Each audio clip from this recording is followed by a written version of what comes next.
Hey there, Booktube. Welcome back to my channel. Today I'm going to talk a little bit about the Booktube prize, which I was a judge for. I was a judge in the quarterfinals round. I was a judge in the semifinals round, and in a few weeks I'm going to be a judge for the finals of the Booktube prize. This is so exciting because I love book prizes. I love to read books that have been nominated for book prizes as well as books that have won. If you've been watching my channel this year, you know that I'm trying to read books that have won the Man Booker Prize, or now it's called the Booker Prize. And I just love book prizes in general. So when I got an opportunity to be a part of an inaugural judging competition, I had to say yes. And so I'm going to be judging the finals in a few weeks, but today we're just going to talk about my experience in the semifinals round, which was very interesting because a couple of the books that appeared in my group were books that I had read and judged previously. But that was great because it meant that I didn't have to reread them. I just had to now weigh them against other books. Robert over at Barter Hordes, he manages the Booktube prize. I'll put a link to the website as well as to Robert's channel in the description box. So if this is your first time hearing about the Booktube prize, you can go check out the links and watch all the videos. A lot of the judges, maybe all the judges, are going to be posting videos in the next couple of days talking about their experiences as well. I was judging Group B. Each judge has 6 books to read, and we have about 2 months to read them, but there are just so many books that I have to read. So I was reading up until the last day. But that was fine because it means that the books are still very present in my recent memory. So of the 6 books, I have 5 of them here. I'm going to go through the synopsis in the order which I read these books. The first one was Washington Black by Ezi Odujian. I first read this book when it was nominated for the Man Booker Prize last year. This one is set in Barbados, or it starts off in Barbados, and we're following a young man named Washington Black who's born into slavery on a sugar plantation. And he has a very cruel master. His master, however, has a younger brother named Titch, who is, while he's benefiting from the family business, he has interest in inventing some kind of a flying machine. And he asks his brother, Washington's master, to allow Washington to work with him because he needs someone of Washington's size, his particular height and weight, I suppose, to kind of help him test this machine. And this is how Washington and Titch escape Barbados and start to live in other places in the world. And while this book at first was described as some kind of an adventure novel, it spoke a lot about the challenges of being a person of color around this time. This is in the early 1800s. So a big part of this narrative highlights the challenges that a person like Washington, who is described as very inventive and very clever, way above his means that he should have been born into, but some of the limitations that he faced just because of his past, just because of having been born into slavery and really having no way to escape it. So that was Washington Black. The next book that I read was probably West by Karis Davis, and this is one that I read and judged during the quarterfinals round. This one is also a little bit of historical fiction in that it follows pioneers, people who have moved from Europe and are living in the United States. A man and his wife moved from England and they established a mule farm in Pennsylvania, I think it was. And after his wife died, he tried to raise their daughter, but he never really escaped his wanderlust, and so he decided to set off west to seek out these large animals that he's heard are living in the western part of the United States. So this white man becomes a pioneer around the time that the Native Americans were forced off their land.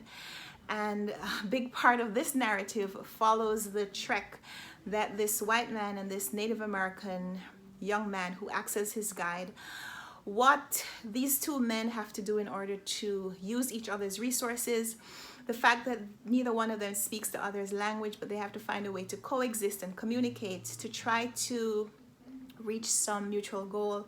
So this one speaks a lot about the migrants during this time, both for the European pioneers and for the Native Americans who are rebelling against the land that they have lost, and what going west means for both of these 2 men as representatives of their individual societies.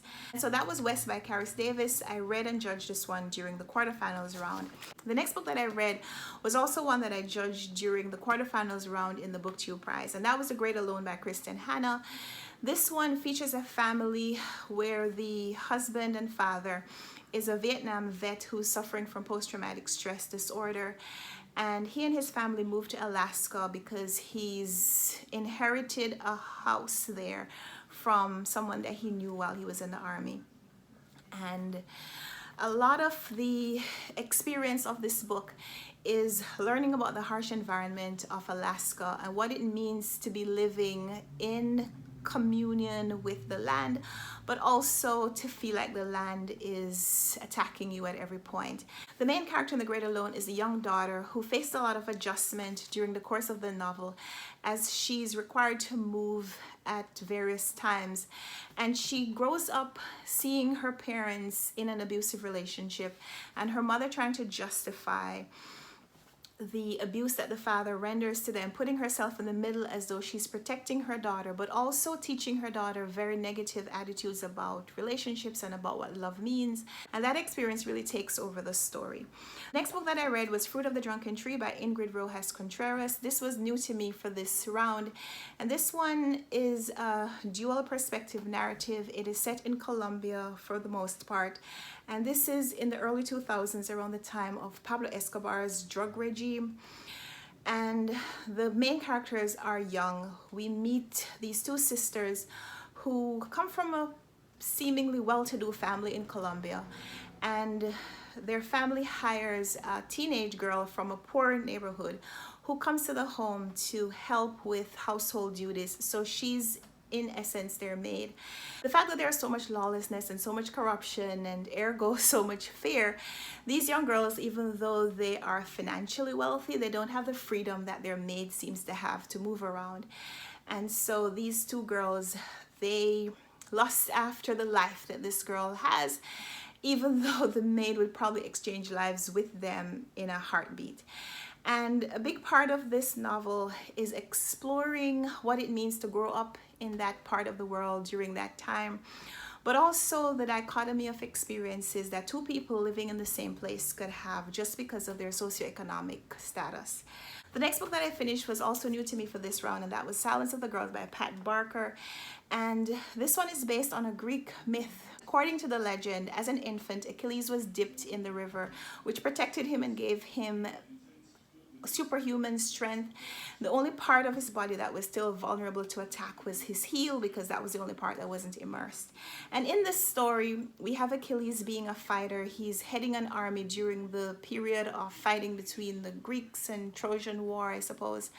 I'm not sure about that history, but Achilles and his men, they raise a city and kill all the men and take the women as captives, as slaves, and as their concubines. And the woman that is given to Achilles as his prize, her name is Briseis. And even though Briseis witnesses Achilles kill the men in her family, when she becomes a slave and she's given to Achilles as his concubine, a relationship almost develops between them where it kind of exposes what Achilles' true vulnerability is. That was The Silence of the Girls. The last book that I finished for this challenge was A Ladder to the Sky by John Boyne. And this one was about a young man who has ambitions to become a novelist, even though he doesn't seem to have the imagination to come up with stories on his own. And so he develops relationships with people who have something to offer in the way of a story or connections in the publishing industry. Over the course of many years and several interactions, we see the development of his career, and the reader is asked to ponder whose story it is, as in whether the story belongs to the person who tells it or the person who writes it, and what are some of the compromises that authors make, maybe for their own lives or for the relationships that they find themselves in. Who does the story truly belong to, and who has the right to profit from it? And so those are the 6 books that I read in order to judge the semifinals round. Synopsis aside, however, I know you're curious about how I rank the books, and I'm going to tell you the ratings now. I'm going to rank them from 1 to 6, with 1 being my favorite and 6 being my least favorite read of these 6 books. And then I'll go to a more detailed description of how I go through the criteria of judging books for this prize. My favorite read of the 6 books was West by Karis Davis. I gave this my highest rating. My next favorite was The Silence of the Girls by Pat Barker. In my number 3 spot, I said Washington Black by Ezio Dujian was my next favorite, followed pretty closely by A Ladder to the Sky by John Boyne.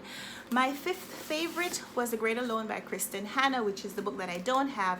And my least favorite of these 6 books was The Fruit of the Drunken Tree by Ingrid Rojas Contreras. While I was judging for the quarterfinals round, I came up with 6 questions that I thought would help me determine whether a book was what I considered prize-worthy. And I came up with these 6 questions, and each one received a weight between 1 to 5.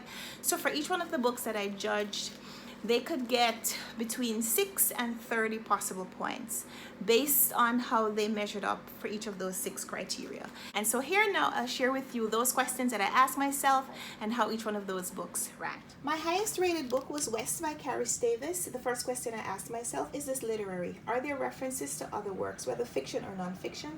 In this category, I rated West 3 out of 5.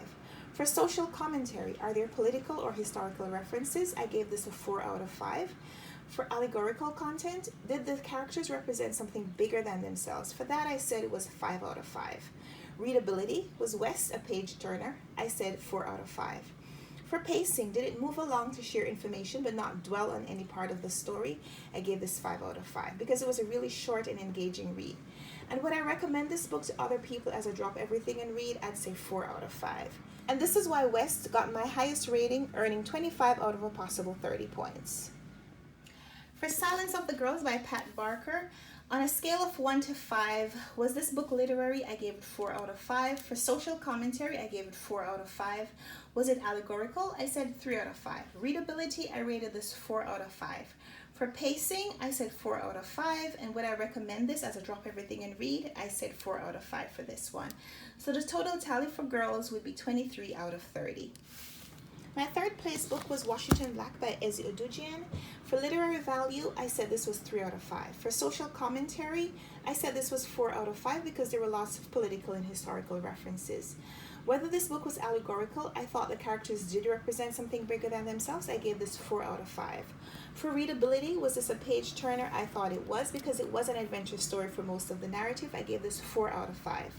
For pacing, I gave this 3 out of 5. And would I recommend this to other people as a drop everything and read? I said 4 out of 5. And Washington Black scored 22 out of a possible 30 points for me. For A Ladder to the Sky by John Boyne, on a scale of 1 to 5, literary value, I thought 4 out of 5. Social commentary, 3 out of 5. Allegorical, 3 out of 5. Readability, 4 out of 5. Pacing, 4 out of 5. And would I recommend? 4 out of 5. When I added up those scores, for Ladder to the Sky, I got 22 out of 30 points. For The Great Alone by Kristen Hanna, on a scale of 1 to 5, literary content, I gave this 3 out of 5. Social commentary, 4 out of 5. Allegorical, 3 out of 5. Readability, 4 out of 5. Pacing, 3 out of 5. And would I recommend this one? 3 out of 5. So for my Great Alone tally, I gave this 20 out of 30 points. For Fruit of the Drunken Tree by Ingrid Rojas Contreras, on a scale of 1 to 5, I rated literary value 3 out of 5, social commentary 4 out of 5. Whether this was allegorical, I said 2 out of 5. For readability, I gave this 4 out of 5. Pacing, 2 out of 5. And would I recommend? 3 out of 5. So my total tally for The Fruit of the Drunken Tree was 18 out of 30. And so that was my experience of judging this round of the Booktube Prize. I was a judge for Group B of the semifinals round, and I'm looking forward to participating in judging the finals as well. Robert has already announced the 6 books that made it through to the finals round, so I'm looking forward to reading a few new books as well as probably rereading some of the books that I've read before that are now showing up on that list. So I hope you'll go ahead, watch other videos, watch to see how other judges ranked the same books that I read, and see how the other books fell out as other judges for other groups also weighed in. But thanks for watching this video. Give me a thumbs up if you liked it, subscribe if you want to see more. Let's talk in the comments. I'd love to hear from you if you've read these books and if you agree with my assessment, or if a book that I marked as one of my least favorites was something that you really loved. I'd love to have a conversation with you about it, or if the converse is true. So thanks for being here. Let's talk in the comments, and until next time, happy reading. Bye.